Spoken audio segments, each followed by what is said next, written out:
All right. Well, hello, everyone. Welcome to today's OBO Academy.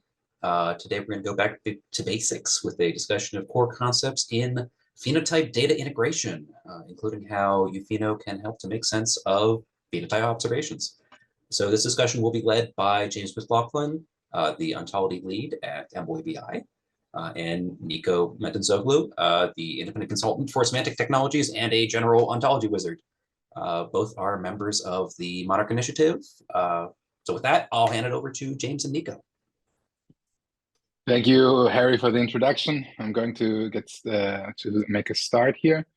So, can someone confirm that you see the OBOK page on the screen now? Look good? Yeah, awesome, thanks. All right. As a reminder, the concept of OBO Academy is always, or should always be, to generate some kind of materials, self-teaching materials that you can read and study in your own time. So you do not need to, obviously, and we don't expect for you to kind of retain the entire avalanche of stuff that we will say today, but we have kind of collated all the information together in various pages that are scattered across OBOK and the UPheno documentation, so that you can read them up if you're interested afterwards as well. Another kind of like small caveat is that this kind of course doesn't exist yet anywhere, so there's a lot of kind of, not 100% certain things that you will see in some of these pages. And I would really invite you to kind of interrupt us when you think that we are saying something wrong. There's a lot of information here, and I think that we must have made quite a few mistakes while preparing this. We will be happy to take also your PRs to fix some of this stuff if you see it. But yeah, we will give our best and see how far we get. So we will start with talking about a few of the core concepts in phenotype data, phenotype ontologies, and integration. And then we will look at a little bit about some phenotype data in practice. And lastly, we will talk about how the general UPheno framework is or is supposed to integrate all of this kind of information into a common whole, so that you can use this for your phenotype data analysis. I don't really think we will actually be able to talk about, analysis today at all, but we will do this in a subsequent lesson. All right, so let's get started.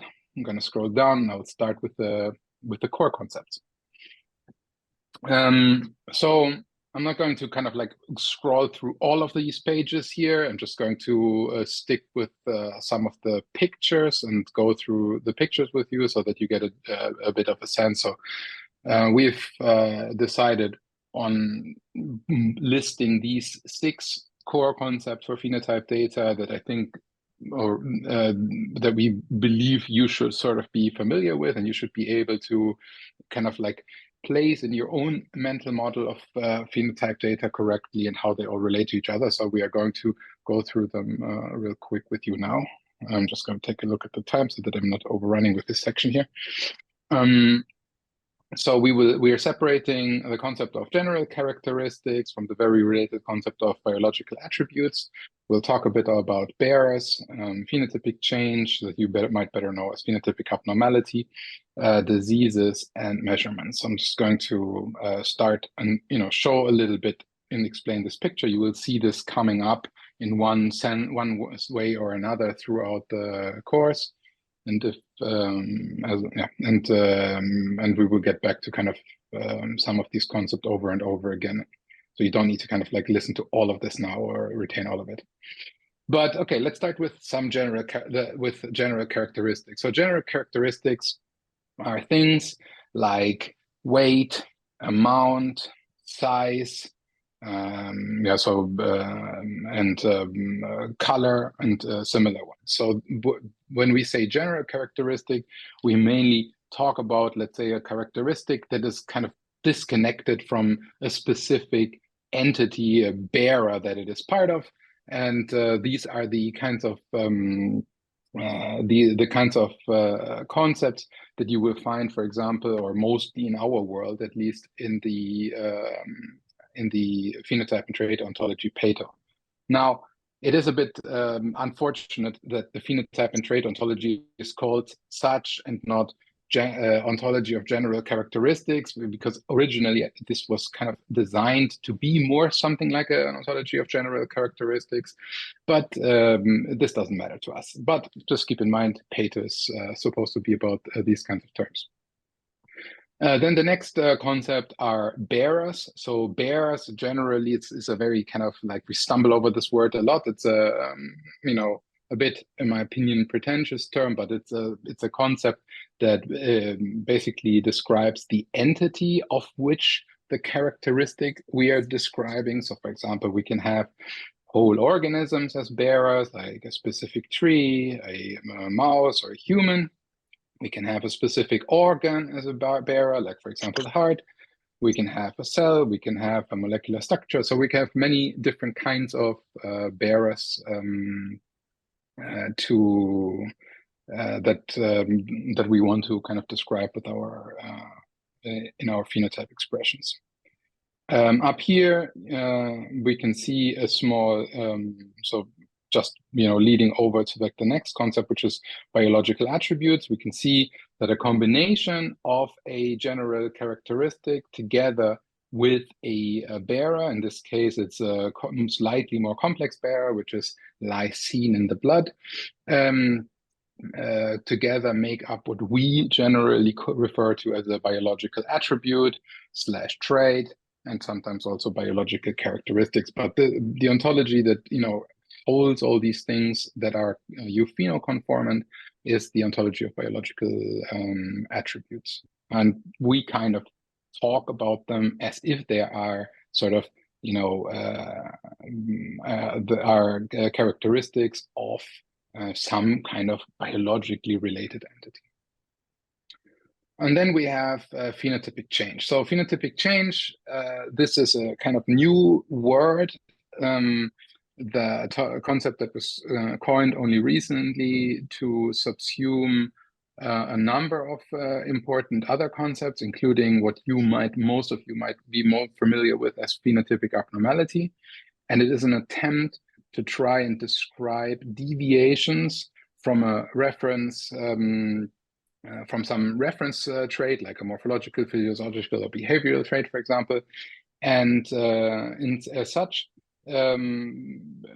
has not only as a constituent component a biological attribute, but also what we call a change modifier, and optionally also a directional modifier. And so if we go back to this picture up here, you see that this is a kind of like a phenotypic change or abnormality class, where we have the combination basically of what you see up here, so the original trait, together with a directional modifier which is decreased, and a change modifier in this case which is abnormal, but could be something else, like, for example, normal or just changed.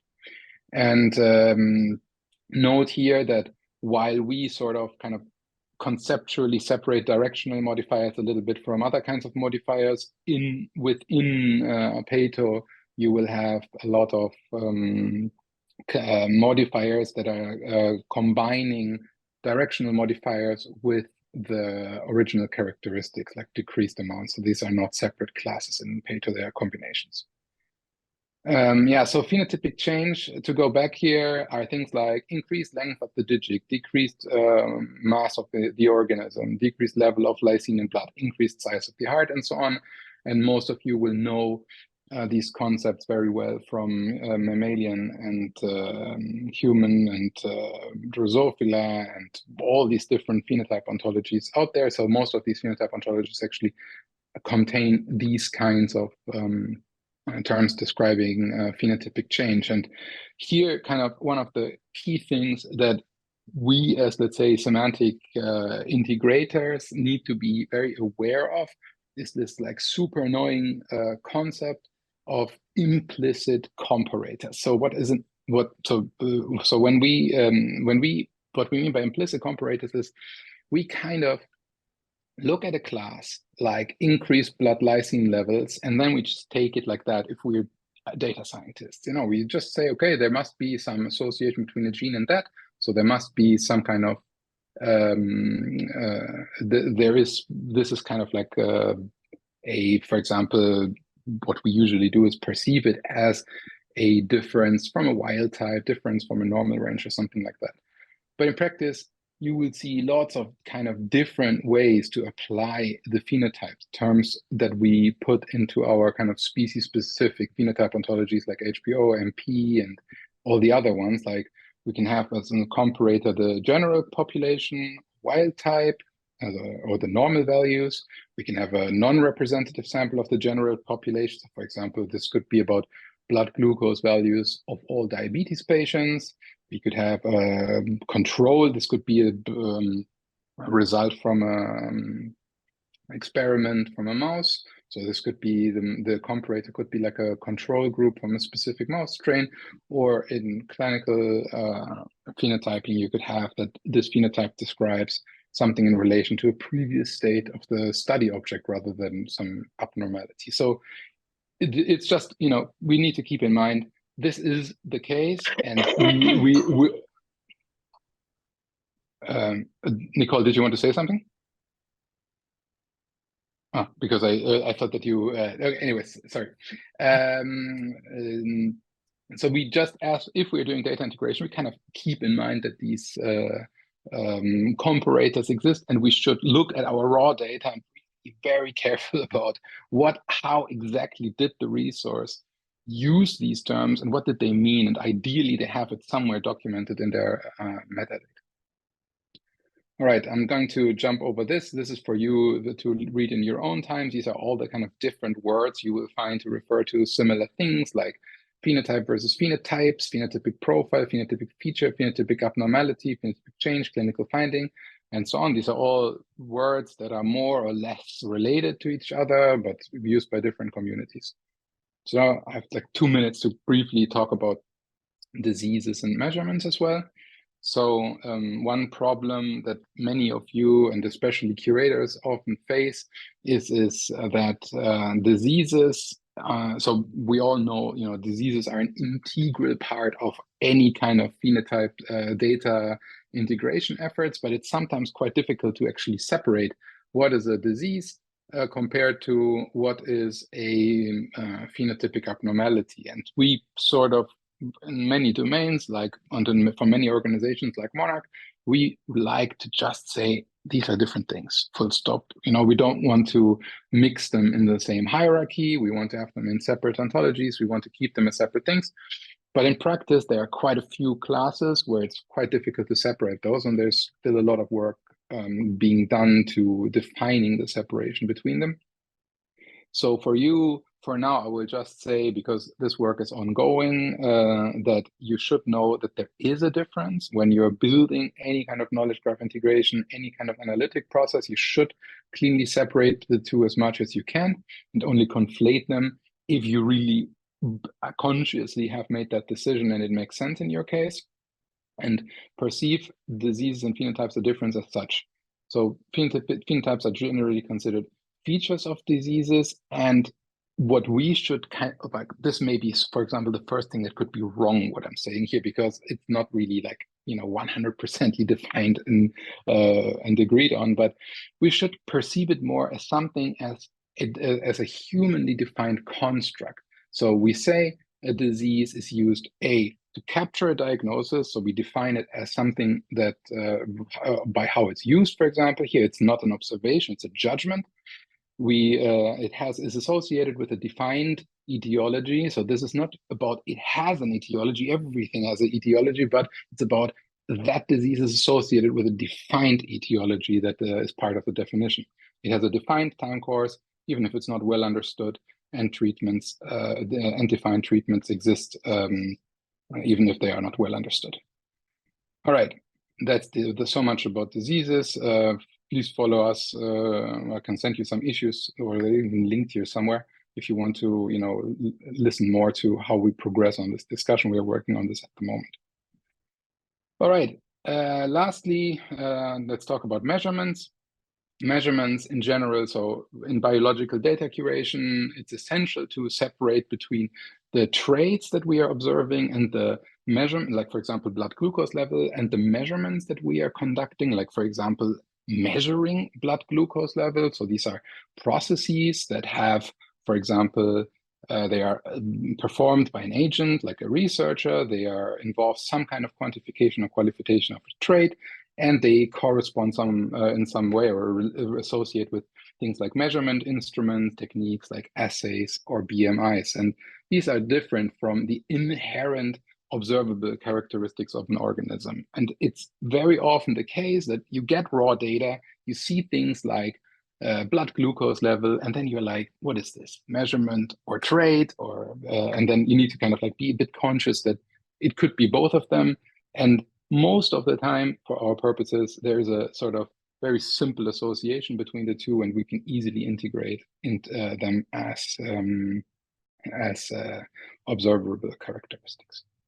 All right, with this, I'm going to go back to the main tutorial, and I'm going to hand over to James, who's going to talk a bit about how phenotype data is used in practice and how it looks like, so that we know a little bit about what kind of information we are going to integrate moving forward.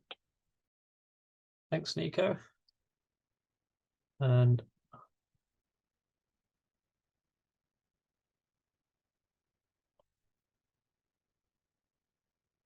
does everybody see phenotype data in practice? Yep, looks good. Yeah. Hello. So yeah, Nico and I have put together this page both to give a sense of some of the contexts in which phenotype data is produced, just to try and get everything into one place and give a bit of an overview of where the data that we're curating actually comes from. And also to give a sense of the shape of the different types of phenotype data and the different ways that phenotype data can be represented. So we've put together this table with some different examples of types of phenotype data. And this is by no means exhaustive. And it might not even be the best selection of examples, and we totally welcome any pull requests to add anything we've missed. But these are broadly some of the different kinds of categories of phenotypic data. And we've included an example of the kind of an example phenotype from each, and some of the data sets where you might find this kind of information. So there's things like gene to phenotype associations and gene to disease associations, which are sometimes overlapping, sometimes not. We've got things like semantic similarity between phenotypes, and we've got which we work on a lot in the MONIC initiative. We've got things like quantified trait data, so associations of phenotypes with underlying genetics. We've got electronic health records, more clinical things, and we've got epidemiology, and there's all different kinds of places you can look to get different kinds of phenotype information. And as you find phenotype information out there in the wild, it comes in all different kinds of representations. Some of these representations are less semantically well defined. So something like clinical notes, for example, or a lot of publications, you might get information about phenotypes which is just written in free text. So I've got an example paper here, which is rare genetic variants impact muscle strength. And it mentions lots of different phenotypic traits like muscle strength, hand grip strength, but they're all just kind of in the body of the publication, and they're not really machine tractable or linked to anything else. And then you get free text with some semantics. So this could be, for example, if you send out a survey and it's a form with separate fields, although each of those fields might be free text on its own, because they're in different, they're in labeled fields, you've assigned some kind of semantics, and you've said that this box has got this kind of information in it. And that also applies to databases where you have columns which can have different semantic meanings. Then we have controlled vocabularies, and people often create controlled vocabularies when they're building databases, when they make things like enums. And also if you sent out a survey and you had some checkboxes, That would be an example of a control, a small ad hoc controlled vocabulary. And then we get much more formalized approaches. So, for example, medical coding terminologies are controlled vocabularies, but they're also standardized and used by different people to make the data interoperable. And that covers things like LOINC and things like SNOMED CT. They might not have ontological definitions as we would expect them in the OBO community, but they are standardized controlled vocabularies. And then we have ontology terms, which are very semantically well defined, and we can use different kinds of modeling approaches to improve that.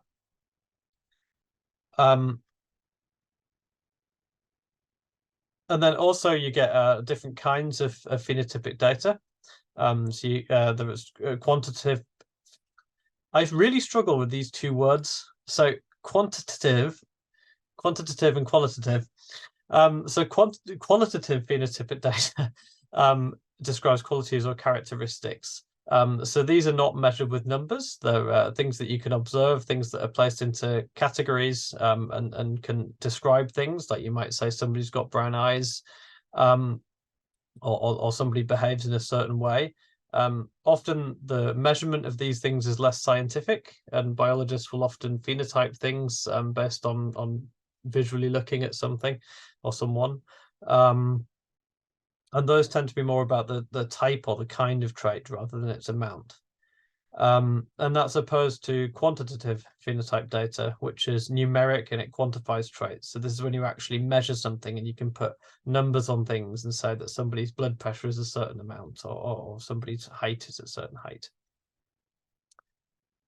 And we need both, and we have different standards and different terms for describing qualitative and quantitative phenotype data. Another way that ways of describing phenotypic data can be different is post-coordination and pre-coordination. And this is where things get quite, you get into the world of ontology jargon. But essentially, pre-coordination is when the term has been, a specific term has already been created, or gets created for the specific use case. So for example, if you're if what you're interested in is the amount of lysine in blood, then those three entities which exist, so amount and then lysine and blood, would be defined as ontology terms already, get composed into a ontology term specifically for blood lysine amount. And then anywhere where that identifier is used, you know that unambiguously this is measuring lysine in blood. And then this can also be applied to phenotypic changes and abnormalities. So you can use the same definition. So you can say lysine part of blood is your entity. The modifier is abnormal because it's an abnormal amount of lysine in the blood, and the characteristic is that it's decreased. This then gets composed into an ontology term, which is published in an ontology, in this case eupheno. And then this can be used to label up a study of it for biocuration, to say that the specific phenotype was a decreased level of lysine in blood. And this approach is used extensively by clinicians. So there's and we've got standards that are emerging, like phenopackets, which allow you to capture a phenotypic profile using pre-coordinated terms, which come from in this case from HPO.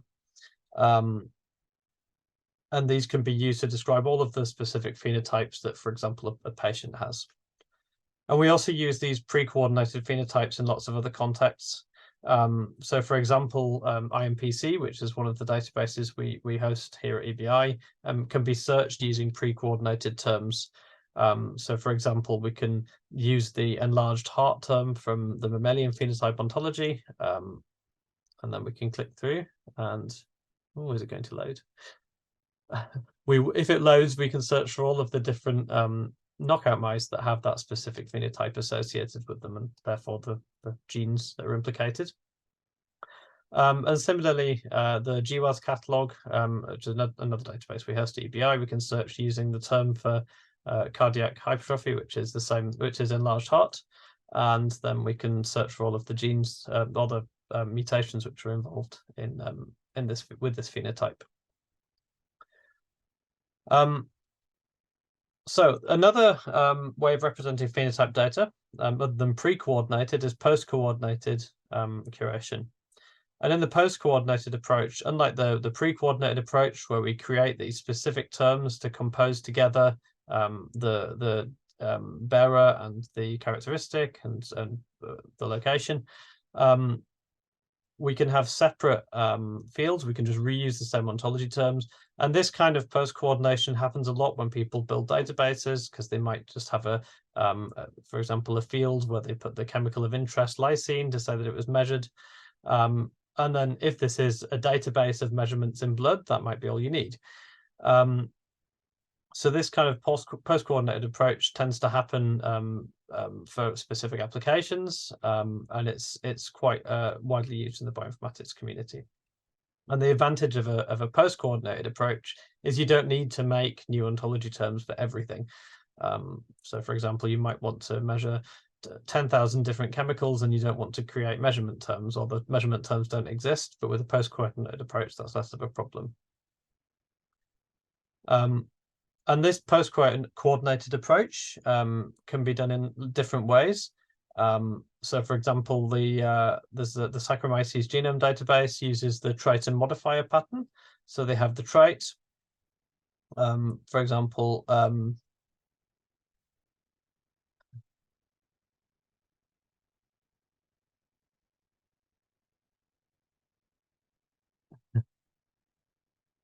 sorry, hold on. I've got my window is locked.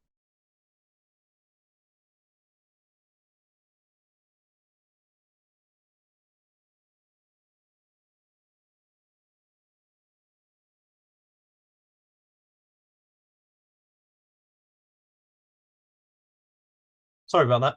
So we have the trait, for example, cell size, and then we can have an experimental condition, we can have a modifier, and we have these in different columns in the table.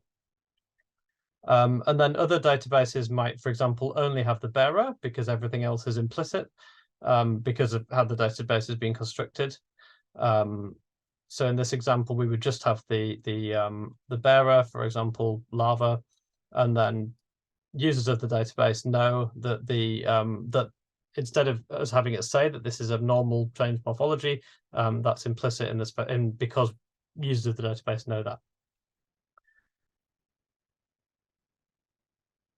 So I think that's and then this can get extremely complex with something like the zebrafish information network, for example, has lots of different columns for different things like different phenotypes and affected structures.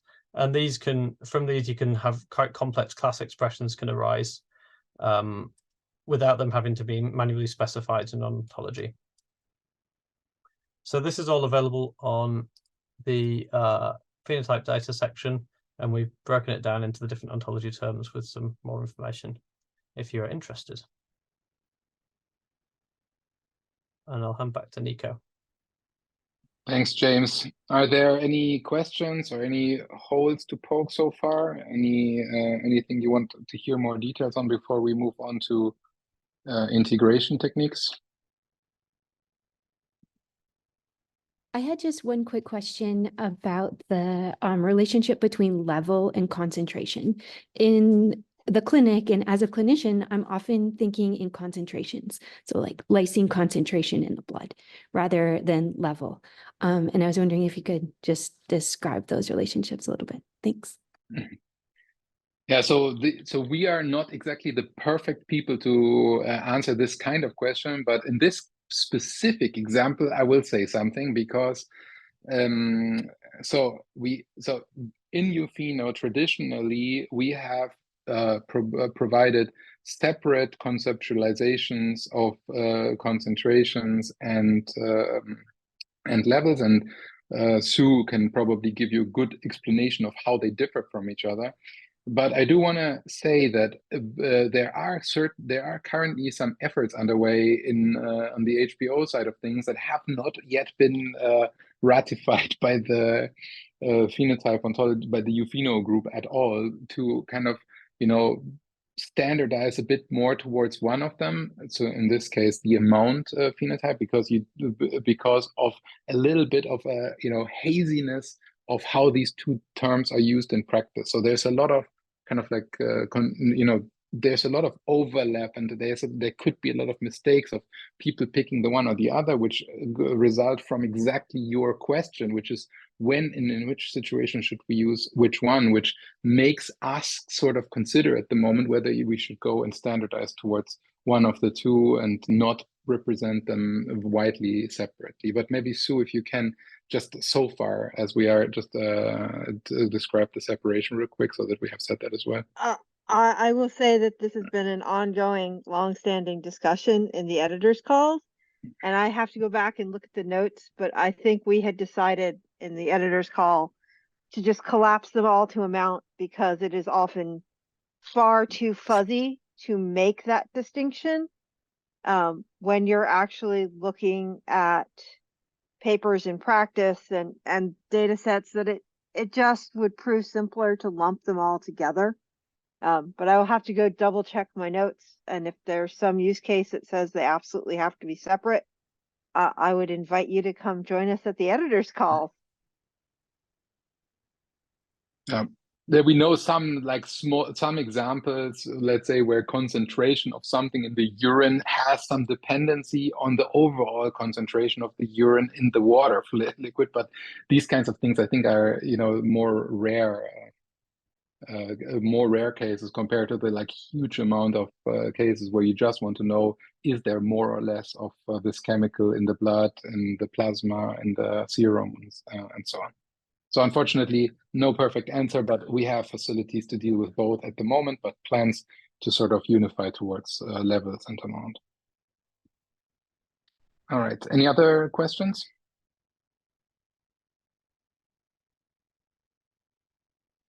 All right, let's move on then. If you don't see my screen, just scream, but I'm just assuming you do. So now let's move over to the fun part, which is basically what a lot of people that are here also, including the phenotype reconciliation effort, the UPheno group, the species-specific phenotype ontology editors have been working on for a long, long time. And I'm going to talk a little bit about how we are integrating phenotype data within the UPheno framework. And here I'm going to separate two basic categories of integration. So the first one is what I here refer to as data integration. So this is concerned with how do we integrate all these data types that James showed before into some kind of standardized representation. And then we will talk a little bit about level 2 integration, which is knowledge integration, where we integrate the existing standardized phenotype data with additional resources from outside. So let's start a little bit with how we can do. Some of the stuff is a little bit experimental and not entirely thought through, but you will get a sense of how it works in any case. So let's start with integrating cross-species pre-coordinated phenotype data. So this is how UPheno started actually. So we have we have a number of pre-coordinated ontologies, historically pre-coordinated ontologies, like the mammalian and the human phenotype ontology, like the Drosophila phenotype ontology, like the C. elegans phenotype ontology, and many others. And our goal is to put them all into a common system that allows us to query them, for example, together, and to integrate information that is annotated against these species-specific ontologies in a species-neutral manner. And this was kind of like the original vision of UPheno, is to find a way to take all those species-specific phenotype ontologies and link the corresponding phenotypes, like for example, enlarged heart in one organism and enlarged heart in another organism that is species-specific, no matter how they are called, into a common concept, and then create one huge ontology that has all of these ontologies nestled, all of these concepts nestled underneath.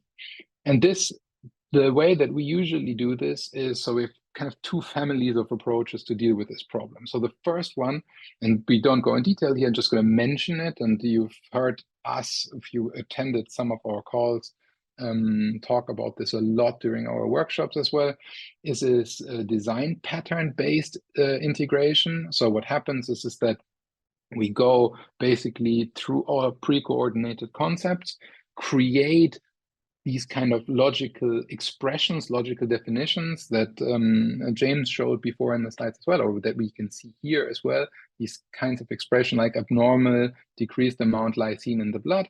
And then we just put them into our ontologies, run a logic reasoner, and then we get those species-specific terms, like, for example, from HP and MP or HP and ZP, to be logically linked together. So that's kind of like the one way to integrate them.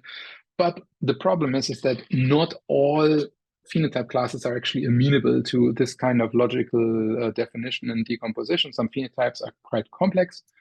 And in these kinds of cases, we also augment this approach with mapping-based integration. And here, we basically do what we usually do, generate mappings based on human curation, like what Sue is doing. We've talked about this also a bunch of times during presentations, if you've seen those, where you basically manually find for some critical phenotypes the corresponding phenotypes between both of these ontologies. We have some lexical approaches running that generate mapping candidates, and more advanced techniques now based on large language models that help us scale this stuff up a bit.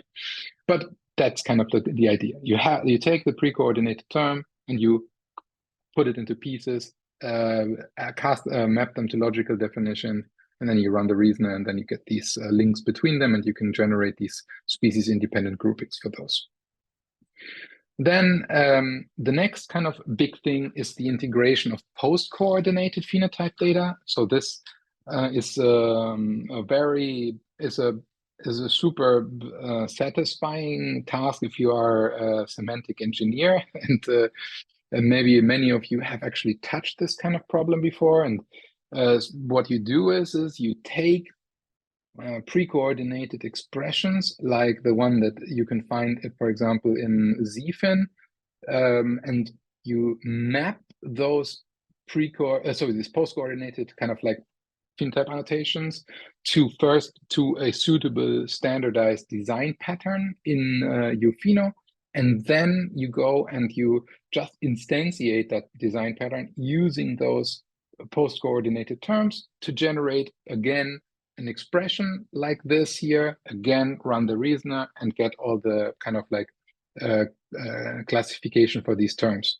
So here, I think the key thing for now to take away is that James has talked a bit about that there are many different kinds of curation practices, where sometimes you have like a full decomposition of the post-coordinated phenotype. Sometimes you have like to varying degrees decomposed expressions where you have modifiers and traits, or just the bearer, and so on and so on.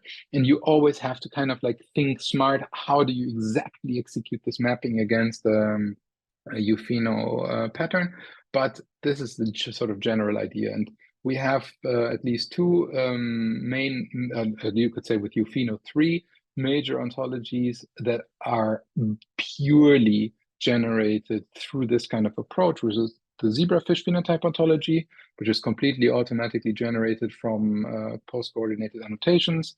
The Xenopus phenotype ontology, which is again completely generated through this time manually curating the bearers and the characteristics that are needed for their curation, and of course UPheno itself, which again is essentially constructed by this kind of approach.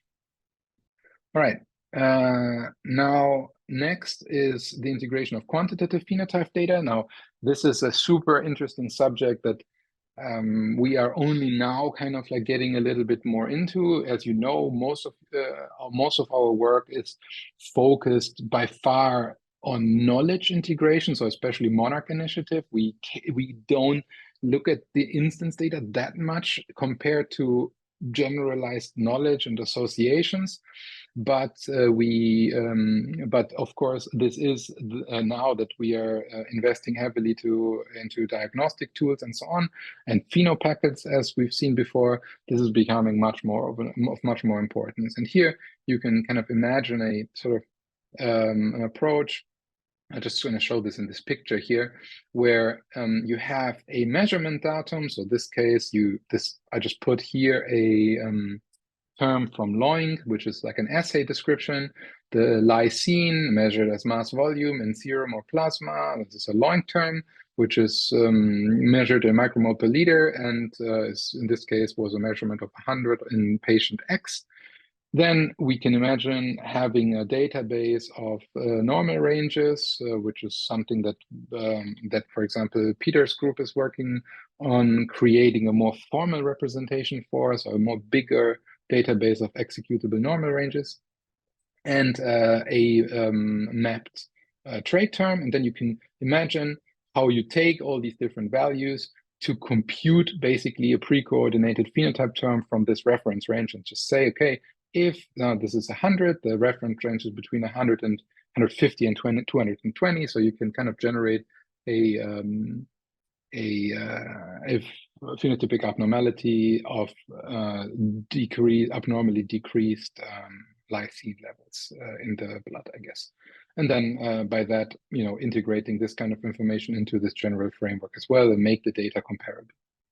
Similarly, when you have unstructured data, so this is something that James hinted at before, when you have like a paper, this kind of thing here is usually done by AI or NLP assisted human curation, where you look at these kind of terms, you map them to constituents, again, ideally, sometimes directly to the pre-coordinated terms, but ideally to these constituents, and then you can just, classify the whatever associations you're extracting from this paper, for example, a gene or a variant or something like that, again, in the UPheno framework. And of course, the same with the post-coordinated data as I described before. In some rare cases, you may have other kinds of information available from which you can kind of infer the presence of some things. This is a very much more rare considered case where, for example, you have a lysinuric protein intolerance, and you kind of know that hypoglycemia is a defining feature for this disease, so it must be present in this disease. But I hope that this is not wrong what I'm saying here, but in this kind of case, you could infer that a patient with this diagnosis must have this phenotype present as well, but that's a very rare corner case we generally don't really concern ourselves with too much. All right, so this is the first level. We've talked a bit about phenotype data integration, how they all kind of link into this kind of UPheno core model. And now let's go and move a bit forward to the second level of integration, which is knowledge integration. And here is actually where the real magic happens. And here, this is something I think that if you are a data analyst or a data scientist, or if you're teaching data analysts and data scientists, I think that this is something that you should really push, especially if you are from our community, the UPheno model organism, Monarch Alliance community. You should really push the data scientists that work with our data to be very, very aware of these kinds of the availability of these kinds of information that we will talk about. So there are a few kinds of knowledge. When we talk about there's definitely, it's a very hazy term what knowledge means, but when we in our domain talk about knowledge, we mean symbolic knowledge, and this is typically described as associative knowledge. So you have two things like a gene and a disease, a gene and a phenotype, and they're associated in some way with each other. And this is what we generally refer to as knowledge. But of course, there are a lot of different perspectives on how you define that term. But in this case, we stick with this sort of idea of relationships. And we will define knowledge in terms of three different kinds of relationships: core ontological relationships, core phenotype relationships, and knowledge graph associations.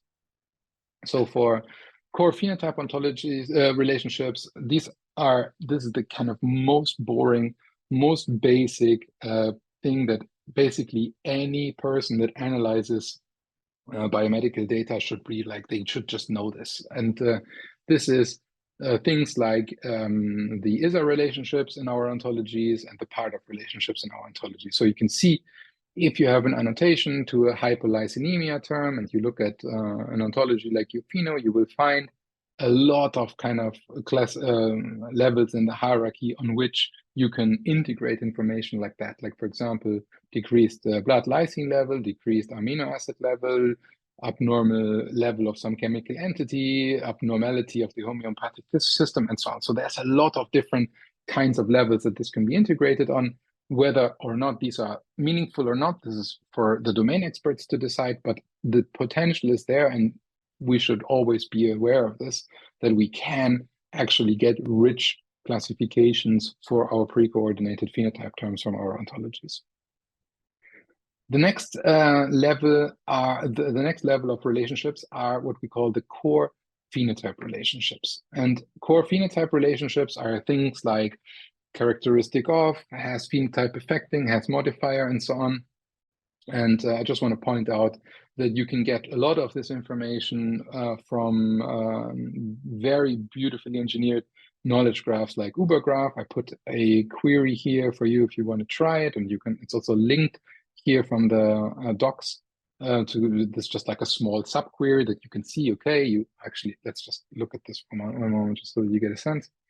So you can see I've just looked for some kind of, I guess, abnormal, I don't know, amino acid levels or something, and you can see this specific one from MP is linked with blood, it's linked with homeolymphatic fluid and many other things. So this is just limited to 20 to not annoy Jim too much with huge queries, but you get a sense, and this is a very great source to get these kinds of associative information. Another kind of information that you get is like links between, so for example, the link between, sorry to grow up here to get, so the link between the phenotype term and the trait term, and so the link between the phenotype term and the bearer, or the parts of the bearer, between to the characteristics. This may not be as useful, but it's possible, and to the specific characteristics that are being studied. So let's go back down. Yep, so it's cool, it's free, it's easy. Everyone should be doing it that is doing phenotype data analysis, and should seek to enrich the information with the kind of information that would be useful and meaningful for the analysis. So I'm saying this in particular for groups that are doing analysis with like machine learning algorithms, with that, you know, where you do where you do relationship prediction, for example, and you rely on kind of like interesting background knowledge for this kind of task. This kind of information is what you want to pull in to enrich your knowledge graphs prior to running such analyses.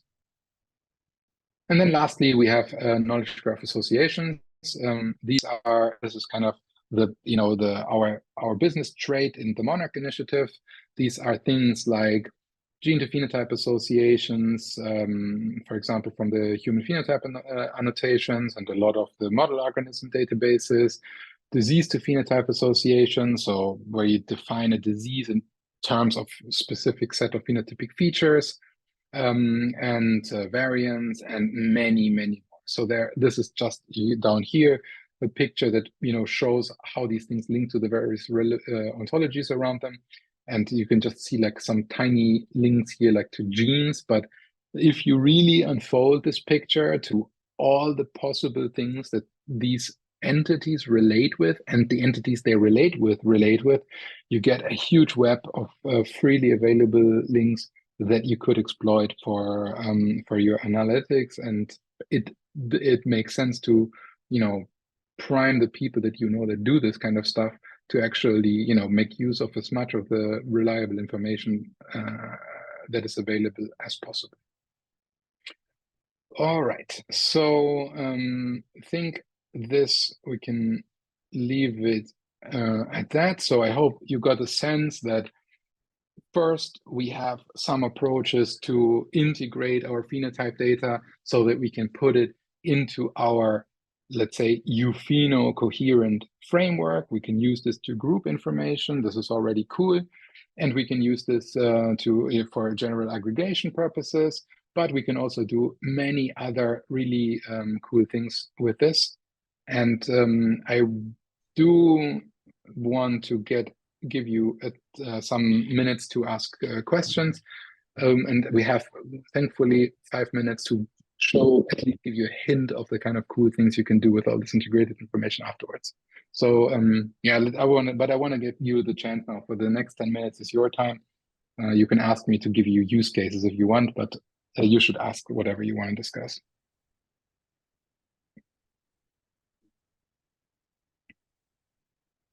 Sabrina? I do have a question, but I always have questions. So if somebody has a, okay, well, I'll start with my complicated question, but very nerdy. Anyways, it has to do with pre-composition, post-composition. I think called it pre-coordinated versus post-coordinated. So I have been on both sides of the line. So in my mind, using post-composition, so having a way to get the phenotypes where you just decide as a curator, you just decide every single part of your whole statement, is great because it gives you a lot of flexibilities and you can really say whatever you want. On the other side, it means that you will create, for the same phenotype, you might have 5 different ways of saying it. And then when you want to integrate it with the rest of the world, the rest of the phenotypes that exist, you might, in addition to this duplication, you might not have statement that would fit a specific pattern.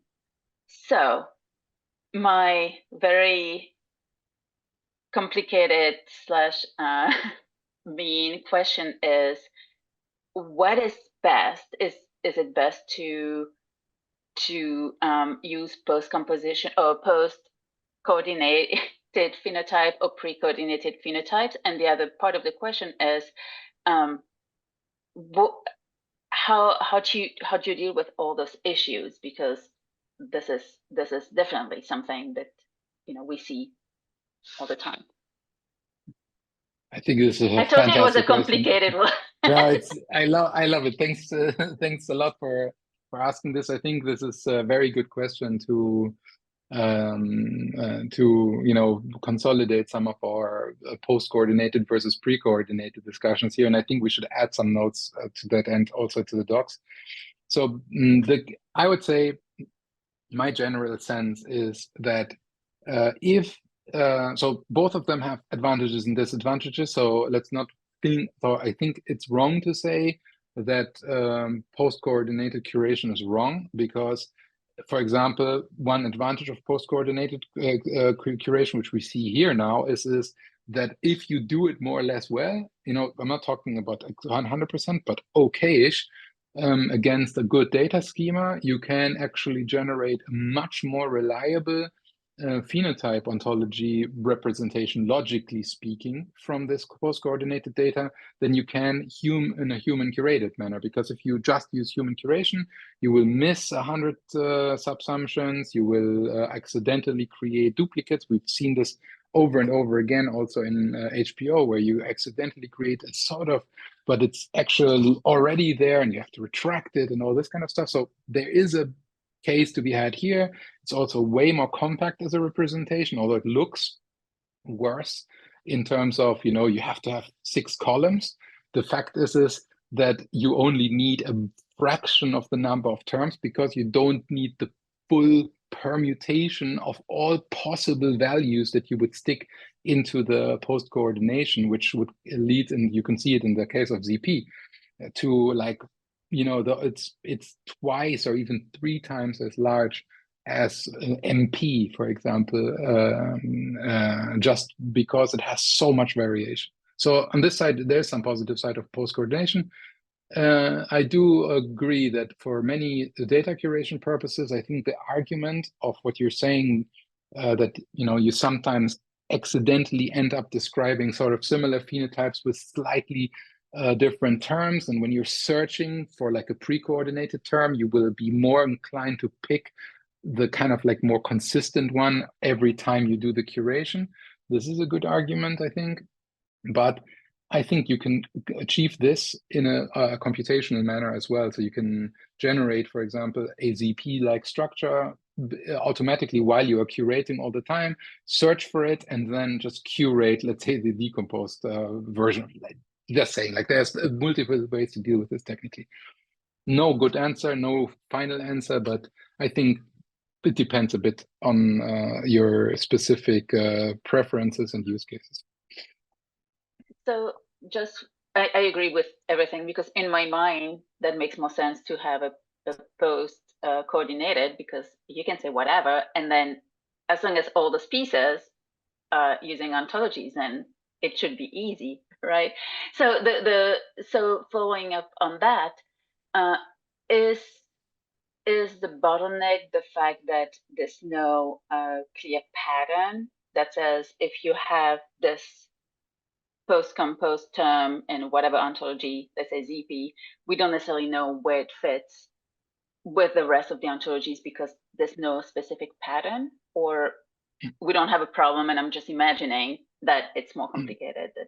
No, this is a good pattern. So thankfully, our EQ system is pretty regular. So EQ is the kind of logical framework that allows us to model phenotypes using an entity. So this part here, the bearer with a quality, which is the characteristic, is pretty consistent throughout. So you can map a lot of information coming from organizations like ZFIN to a generic pattern. And you still get pretty accurate results at the other end, but it's true that in many cases, this results in non-euphenoconformant entity quality relationships, which means they are not well integrated with the rest of the phenotype ontology. So it's a good point. But this can be, dealt with slowly through human reconciliation, like our meeting series, our eupheno meeting series, where we decide things like, from today on, you're not using weight anymore, you have to use mass. And then everyone goes and fixes their ontologies to just use mass instead of weight. And then everything fits together again afterwards. Yeah, I just to weigh in on this discussion, we've been having some meetings with ZFIN where we've been curating models for the same disease and then saying, okay, well, if we're describing this phenotype using this MP term, what are the different ways that it may have been described using the post-composed ZFIN approach, and then trying to bring those together and see, okay, are there patterns? Do we need to tweak the EQ in the MP? Does ZFIN need to, reconcile and pick a unified pattern to use for this, particular phenotype? Because I think that is sort of the post-composed Achilles heel is that it's easy to have curator drift, right? That different people can pick different things, and you are very reliant on everybody understanding what the terms are in all of the different ontologies you use, which, as anybody who's been to our eupheno editor calls know, we can argue a long time over what does that term mean in Pato. What is that definition actually saying? But conversely, on the pre-compose side, as we try to reconcile MP and HP, we come across things like, oh, we were looking at the term astigmatism in HP and MP, and MP has it as a morphology term and HP has it as a physiology term, because in one case they're talking about the refraction error, which is physiology, and in the other case we're actually talking about the curvature of the cornea, which is morphology, but we're using exactly the same word.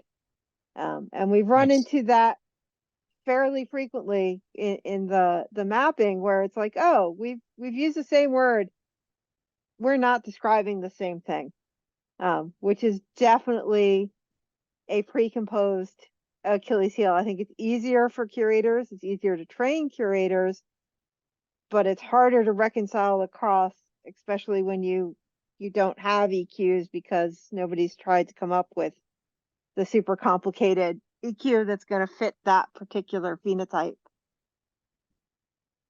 Thank you very much, Sue. This was a great, I think, final comment. And thank you very much, everyone, for being here, listening to this. Please give us feedback. Please add pull requests, send us emails about what we did wrong. And hopefully we will see you next time again. Thank you. Thanks. Thank you. All right. Thanks all. Bye.